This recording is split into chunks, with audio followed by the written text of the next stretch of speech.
the war room deep inside, the alien mothership buzzed with activity. Dozens of different alien species worked at their stations, but all eyes were focused on the massive screen at the front. Strange creatures called humans appeared on the display, and they were doing something the aliens had never seen before. The Vorthok looked like living glass sculptures.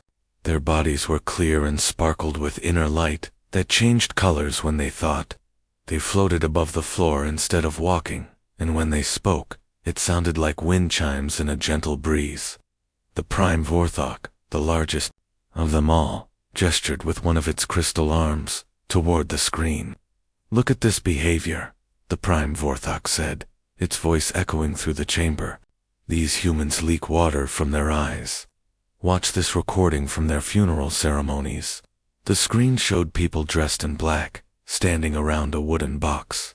Many of them had streams of water running down their faces. Some shook with emotion. Others made loud crying sounds. The aliens watched in fascination and confusion. Commander Krell stepped closer to get a better look.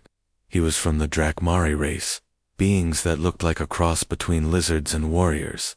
His skin was covered in tough scales that could stop bullets, and his mouth had sharp teeth designed for tearing meat. The Drakmari had removed all emotions from their society thousands of years ago, because they believed feelings made soldiers weak in battle. "This is most unusual," Krell said, his voice rough like gravel. "In all our conquests across the galaxy, we have never encountered a species that shows such obvious weakness in public. They actually let others see them cry." Other alien council members nodded in agreement. There was General Vex from the Robotic Syntharch Collective. His metal body gleamed under the chamber lights, and his red optical sensors analyzed every detail of the human recordings. The Syntharchs had replaced their biological bodies with machines long ago to become perfect warriors without any emotional limitations. "Our combat analysis programs cannot understand this behavior," General Vex reported in his mechanical voice. "These humans show distress openly. They do not hide their fear or sadness. This suggests they lack basic survival instincts." The screen changed to show more human recordings. Now it displayed what the aliens called entertainment broadcasts. They watched humans sitting in dark rooms, staring at glowing screens, and crying at moving pictures that were not even real. Some humans cried while watching stories about imaginary people falling in love. Others wept at tales of fictional heroes dying in made-up battles. "Incredible," whispered Dr. Zarin, the chief scientist of the council. She belonged to a race called the Mentari, beings with large heads and purple skin, who prided themselves on pure logic. They cry at things that never actually happened. They form emotional attachments to beings that do not exist. This level of mental weakness is unprecedented, but the recordings that confused the aliens most were the ones showing humans crying during happy moments. They watched wedding ceremonies where both the bride and groom had tears streaming down their faces. They saw graduation ceremonies where parents wept with pride as their children received awards. Most puzzling of all were recordings of families reuniting at airports. With everyone crying tears of joy, the Prime Vorthok pulsed with brighter light as it processed this information. They leak optical fluid during positive experiences as well as negative ones. This suggests their emotional control systems are completely broken. The Alien Council had spent 3 months studying these transmissions from Earth. They had intercepted television broadcasts, internet videos, and even private communications. Every single piece of evidence pointed to the same conclusion: humans were emotionally unstable beings who could not control their feelings. Commander Krell walked around the room, his heavy boots clanking against the metal floor. "In our experience, species that display such vulnerability are easy to conquer. They surrender quickly when faced with superior force. We estimate that a small fleet of 50 ships will be more than sufficient to secure their submission." The hegemony had rules about how to deal with different types of alien species. Warrior races received a full military treatment, complete destruction or total subjugation through overwhelming force. Intelligent but peaceful species were offered conditional surrender with the promise of becoming useful servants. But they had never encountered a species like humans before. "I recommend we classify them as fragile emotional entities," suggested Dr. Zarin. "Their threat level should be set to minimal. Based on their emotional displays, they will likely surrender immediately when they see our ships approaching their planet." The Council voted unanimously to approve this classification. In their database, humans were now ranked lower than most primitive species they had encountered. The aliens believed that any race that cried so openly could not possibly pose a military threat. Ambassador Thane received the assignment to contact the humans and deliver their surrender terms. He was chosen because he specialized in dealing with weak species that needed gentle handling. His job was usually to convince frightened aliens to give up without a fight, as Thane prepared his ship for the journey to Earth. He studied the human recordings one more time. He watched videos of soldiers crying as they said goodbye to their families before going to war. He saw medical workers weeping as they tried to save patients in hospitals. He observed teachers getting emotional during school ceremonies. Such a strange species, Thane muttered to himself. They seem to leak water from their eyes for every possible reason. This will be the easiest conquest in hegemony history. His ship launched toward the small blue planet, carrying surrender documents and the confident expectation that the crying humans would give up without any resistance at all. The massive hall inside the United Nations building in New York was packed with people from every country on Earth. Today was different from their usual political meetings. Today, they were remembering the brave men and women who had died, trying to keep peace in the world's most dangerous places. Secretary General David Morrison stood behind the wooden podium, holding a long list of names. His gray hair was perfectly combed, but his eyes were red from crying. He had been reading names for 20 minutes, and his voice grew heavier with each one. These weren't just names on paper to him. He had met many of these peacekeepers personally, had shaken their hands, had promised their families he would bring them home safely. Captain Robert Chen, killed while protecting civilians in Somalia, Morrison read, his voice breaking slightly. Lieutenant Patricia Gonzalez, lost during a rescue mission in Syria. Sergeant Michael O'Brien, died defending a refugee camp in South Sudan. All around the assembly hall, delegates from nearly 200 countries sat with tears flowing freely down their faces. The ambassador from Brazil wiped his eyes with a handkerchief. The representative from Kenya openly sobbed as she remembered the peacekeepers from her own nation.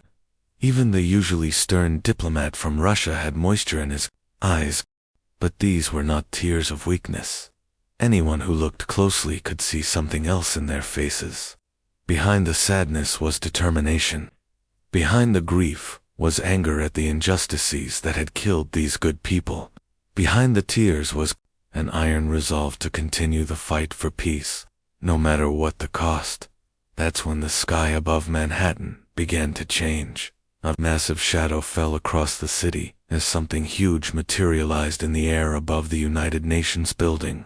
People on the streets stopped and pointed upward. Car alarms went off as the alien ship's energy field interfered with electronics. Windows in nearby skyscrapers vibrated from the low humming sound the vessel made. Inside the assembly hall, a shimmering blue light appeared at the center of the room. The light grew brighter and began to take shape. Slowly, the form of Ambassador Thane became visible to everyone present. He stood about 7 feet tall, with a body that looked like it was made from the shell of a giant insect. His skin had a greenish-brown color and seemed to be covered in natural armor plates. Multiple eyes covered his head, giving him the ability to see in all directions at once. Thane had practiced this moment during his journey to Earth. He had studied human body language and facial expressions. He tried to arrange his alien features into what he thought would be a friendly, non-appearance. Unfortunately, his attempt at a smile just made him look more frightening to the humans watching him. "People of Earth," Thane began, his voice echoing strangely through the translation devices. "I am Ambassador Thane of the Hegemony. We have been watching your species for some time now." The delegates in the hall exchanged nervous glances, but nobody screamed or ran away. This surprised Thane. According to his research, humans should be panicking by now. "We have observed your emotional displays," Thane continued, gesturing toward the tearful faces around him. "We understand that your species suffers from severe emotional instability. You leak water from your optical sensors frequently. You show distress openly. This indicates that you are not capable of effective resistance against superior forces." Morrison slowly stood up from behind the podium, still holding the list of fallen peacekeepers. Tears continued to stream down his weathered face, but his back was straight and his voice was clear. "Therefore," Thane announced, "the Hegemony offers you generous terms of surrender. We will allow your species to survive as workers in our empire. You will be relocated to suitable planets where you can serve useful functions. We believe this arrangement will minimize the suffering that your emotional weakness would otherwise cause." The hall fell completely silent. For a moment, the only sound was the quiet sobbing of delegates who were still grieving for the lost peacekeepers. Thane waited patiently, confident that these crying creatures would immediately accept his offer. Morrison wiped his eyes with the back of his hand and looked directly at the alien ambassador. His voice was steady and calm, even though tears were still flowing. "Ambassador Thane," Morrison said, "we appreciate you traveling all this way to speak with us, but I'm afraid we must decline your offer." Thane's multiple eyes blinked in confusion. He had expected immediate surrender. These humans were clearly in emotional distress. They were crying right in front of him. How could they refuse? "We also suggest," Morrison continued, "that you reconsider your own position. You seem to have misunderstood something important about our species." Lieutenant General Amy Rodriguez stepped forward from her seat in the front row. She was still wiping tears from her cheeks after hearing the names of soldiers she had served, with soldiers who had died under her command. But her uniform was crisp, her posture was military perfect, and her voice carried the authority of someone who had spent 30 years leading troops in combat. Ambassador Rodriguez said, "I think there's been a serious miscommunication here. You see our tears and think they make us weak. You're about to learn just how wrong that assumption is." Thane's confusion was complete now. His training had taught him that crying indicated fear, submission, and helplessness. Yet these humans were crying and refusing to surrender at the same time. It made no sense according to everything the Hegemony knew about alien psychology. "But you are exhibiting clear signs of distress," Thane protested. "Your optical fluid secretion indicates emotional breakdown. How can you speak of resistance while simultaneously displaying such obvious vulnerability?" Morrison stepped closer to the holographic projection. "Ambassador, those tears you see, they're not tears of fear, they're tears of love. Love for the people we've lost, love for the people we're sworn to protect, and that love is about to become your biggest problem." Outside, 50 Hegemony warships began descending through Earth's atmosphere, their crews confident that the sight of their fleet would cause the emotional humans to collapse in terror and beg for mercy. They were about to discover just how dangerous humans could be when they had something worth crying over. The battle for Luna Station began at exactly 14:30 Earth Standard Time. Captain Jake Rodriguez had been stationed there for 3 years, watching over the mining operations that supplied raw materials to Earth's growing space colonies. The station wasn't built for war, it was designed to process moon rocks and coordinate cargo shipments. But when the alien ships appeared on the horizon, like dark metal sharks swimming through space, Jake knew his crew would have to fight with whatever they had.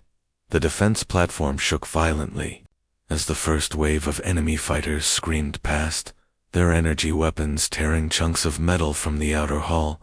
Red warning lights flashed throughout the command center, and the air filled with the smell of burning electronics. Jake's crew scrambled to their battle stations, many of them barely out of training academy.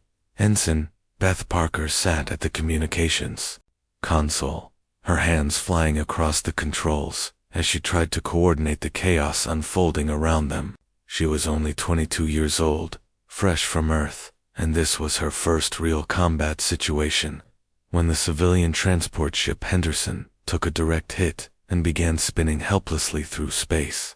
Beth's training took over even as tears started streaming down her face. "Captain," she called out, her voice shaking but determined, "the Henderson is losing air fast. I'm reading 20 people on board, including families with children." Jake felt his chest tighten as he watched the damaged ship through the view screen. He had friends on that transport, people he'd shared dinner with just last week. The thought of them dying in the cold vacuum of space made his own eyes burn with unshed tears. "All defense fighters form up on the Henderson," Jake ordered over the comm system. "Cover those rescue shuttles. Beth, guide our people in. Bring everyone home."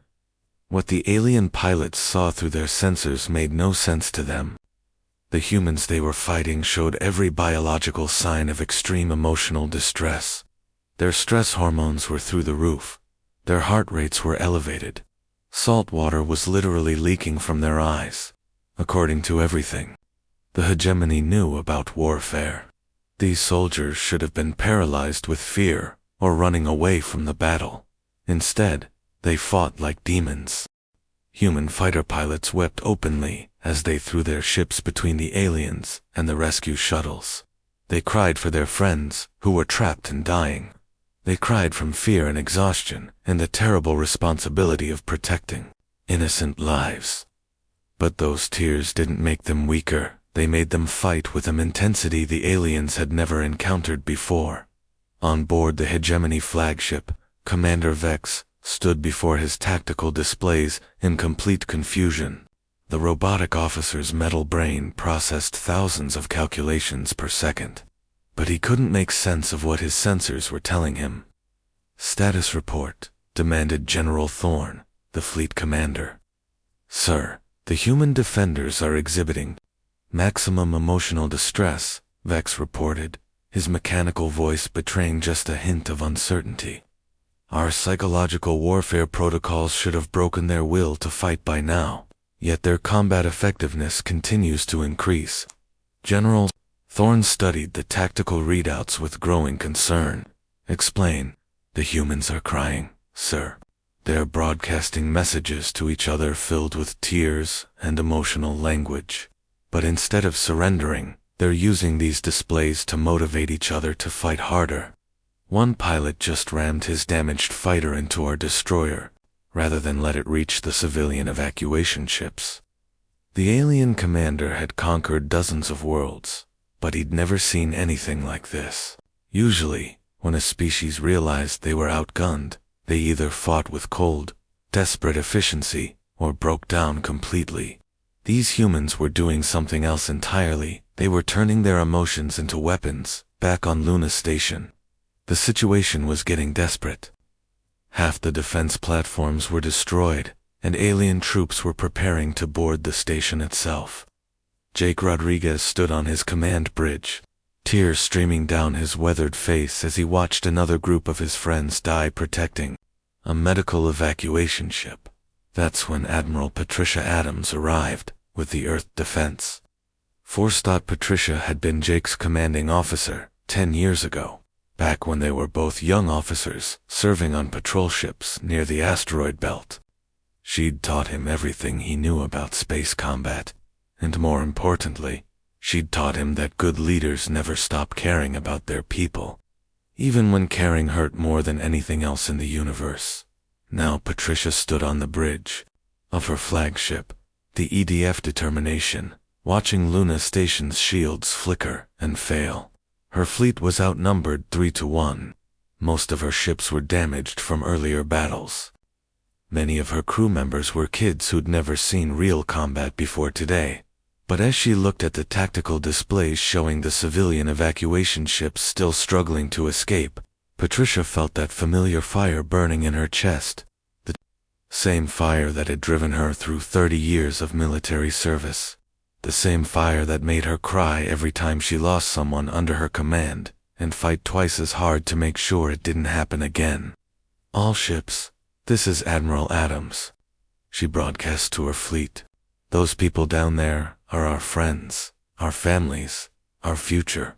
We're going to buy them time to get away, no matter what it costs us." Her voice broke slightly as she gave the next order, tears flowing freely down her cheeks. "All vessels, full attack speed, we're going in." The alien sensors registered the approaching human reinforcements and calculated their chances of success. The numbers were clear: the humans would be destroyed within minutes. But as Admiral Patricia's ships charged toward the hegemony fleet, something unprecedented happened. The human crews were crying. They were scared. They were heartbroken over the friends they'd already lost.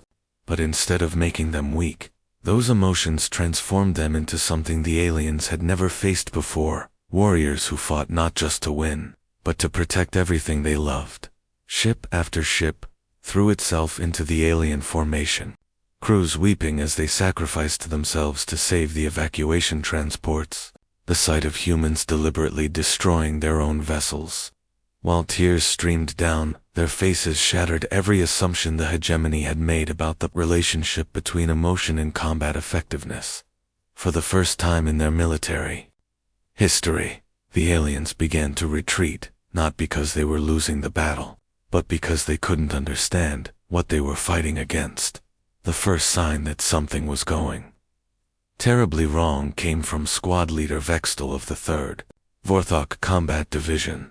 He was floating in his command chamber, his crystal body normally pulsing with steady blue light that indicated perfect emotional control. But as he watched the human defenders on his tactical screen, something strange began happening to his internal structure.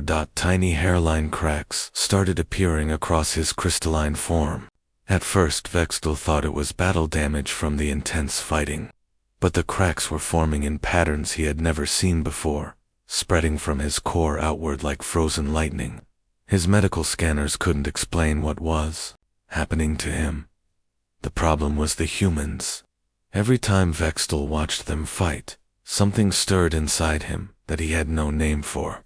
He saw human pilots crying as they flew damaged ships away from their friends. He watched rescue teams weep while pulling both human and alien survivors from burning wreckage. Most disturbing of all, he observed human medics treating wounded hegemony soldiers with the same care they showed their own people, tears streaming down their faces as they worked to save lives. This behavior made no logical sense. According to everything the Vorthok understood about warfare, enemies were supposed to hate each other. Combat was about destroying your opponent as efficiently as possible. But these humans seemed to be fighting for something larger than victory. They were fighting for ideals that Vextel's species had abandoned thousands of years ago.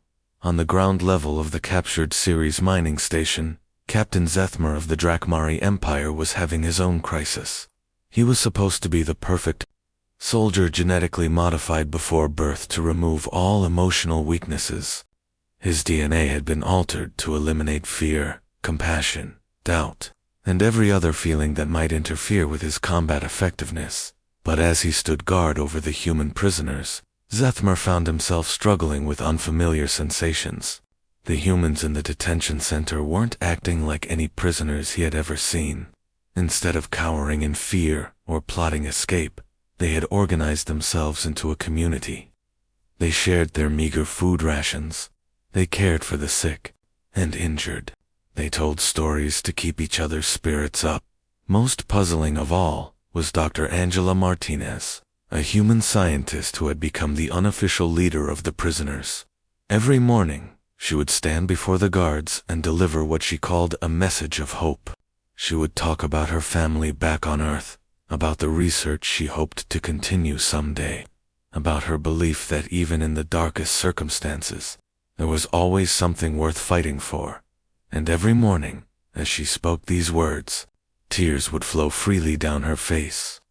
"You might think we're weak because we cry," Dr. Martinez said on the morning that would change everything. "But our tears aren't signs of defeat.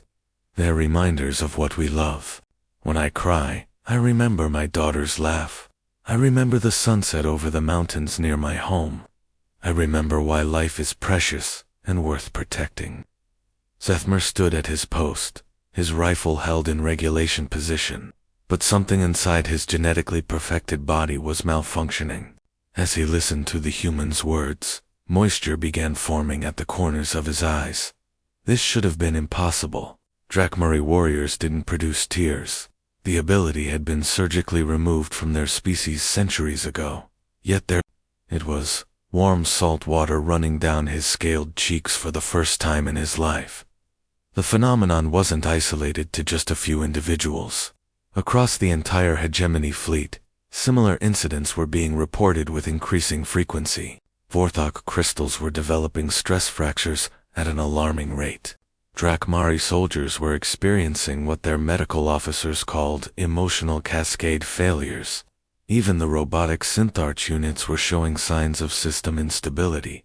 Dr. Rebecca Chen, a human psychologist who had been captured during the early fighting, found herself in the unique position of being studied by aliens, who were desperately trying to understand what was happening to them. She was held in the research laboratory of the Hegemony flagship, where teams of alien scientists ran test after test, trying to figure out why exposure to human behavior was affecting their own troops. "The problem isn't with us," Dr. Chen explained patiently to her captors. "The problem is with you. You've spent so much time trying to eliminate emotion that you've forgotten what it actually does.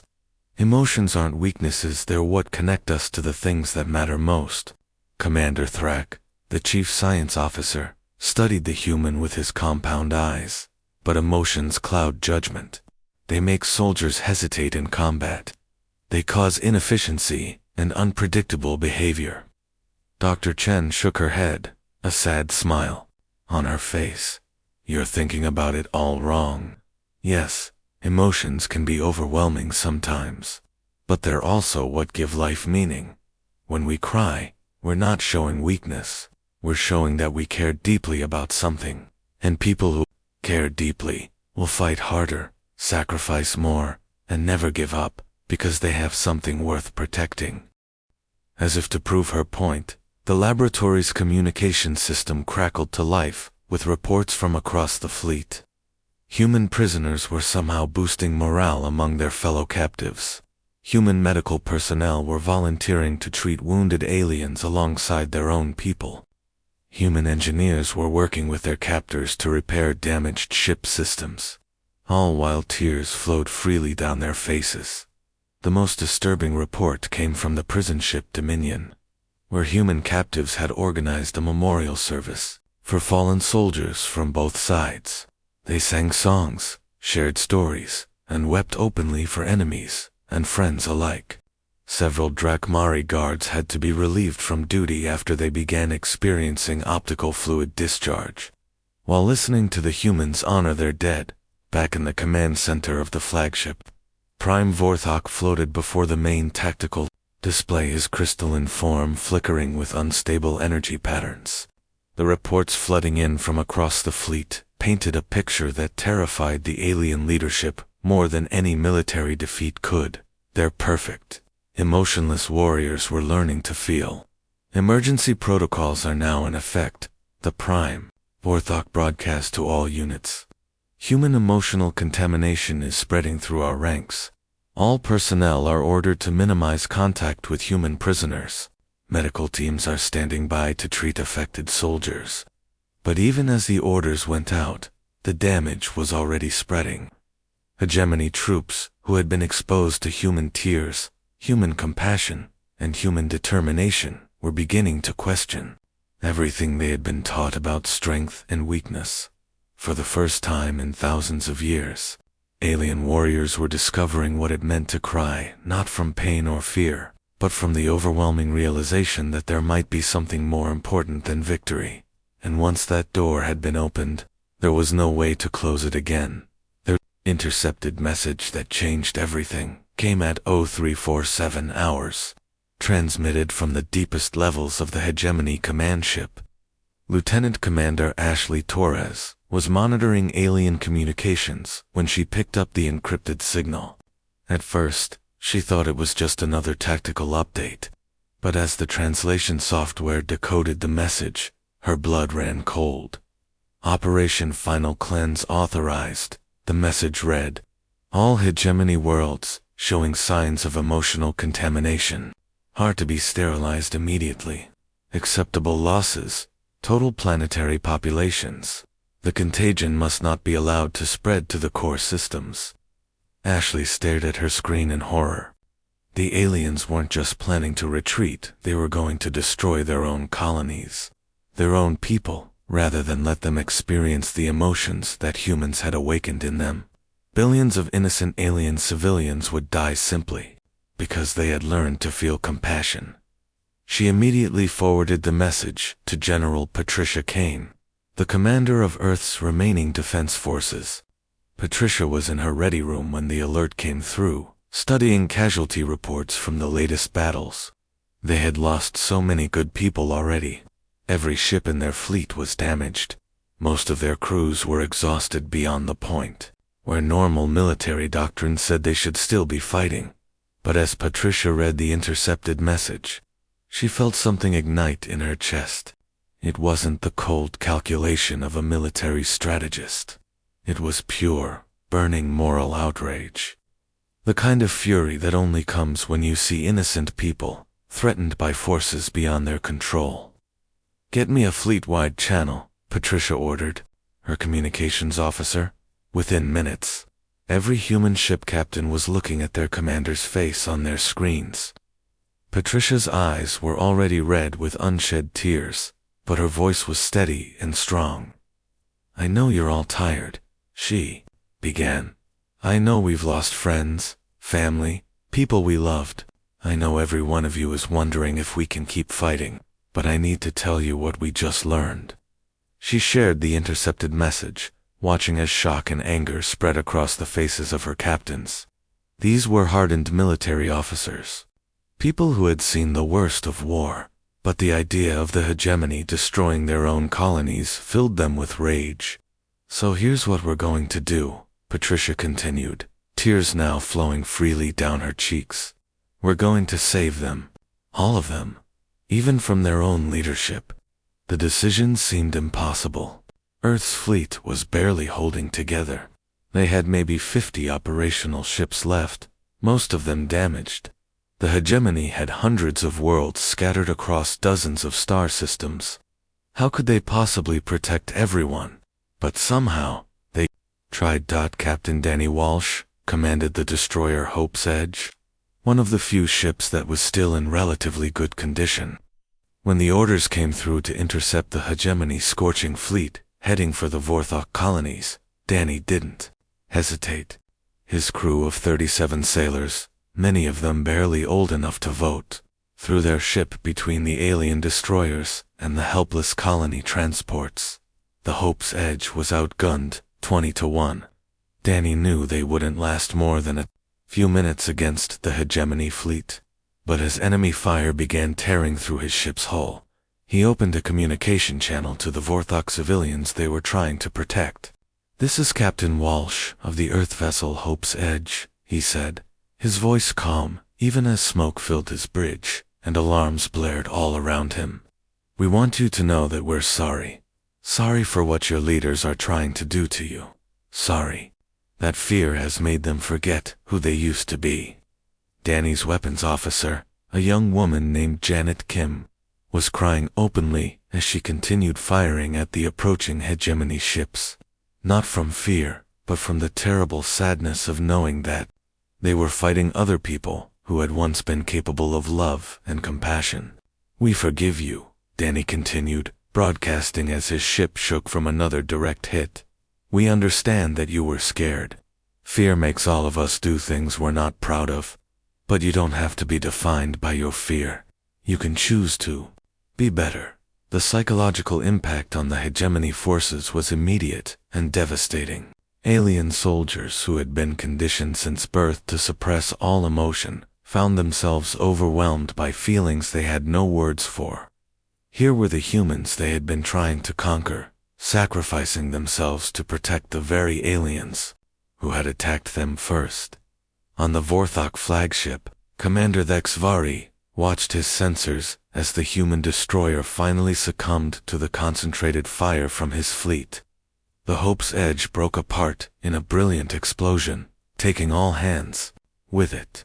But in those final moments, the humans had saved 3 colony ships carrying over 10,000 Vorthok civilians. Thexvari's crystalline body, which had been perfectly clear and stable for his entire life, suddenly shattered into 1,000,000 pieces. But instead of dying, he found himself transformed. The fragments of his being rearranged themselves into new, beautiful patterns that pulsed with colors he had never seen before.